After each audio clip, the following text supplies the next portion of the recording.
आज दुपारी भांडेवाडी डम्पिंग यार्डमध्ये भीषण आग लागली। त्यात अग्निशमन दलाचे एक बंब जळून खाक झाले आणि ते जवळच्या रहिवासी भागात वेगाने पसरले, ज्यामुळे शेकडो जीव धोक्यात आले।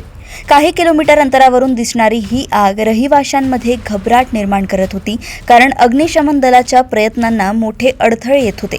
स्थानिक रहिवाशांच्या मते डम्पिंग यार्डला लागून असलेल्या सबसिडी कंपनीच्या आवारात दुपारी 1 वाजताच्या सुमारास आग लागली।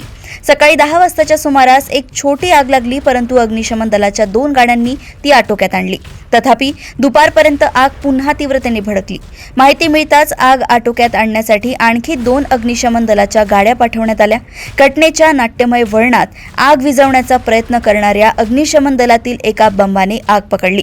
गंभीर दुखापतींपासून बचावलेल्या चालकाने वेळीच उडी मारून चमत्कारिकरित्या बचाव केला, असे भांडेवाडी डम्पिंग यार्डमध्ये उपस्थित असलेल्या अधिकाऱ्यांनी सांगितले।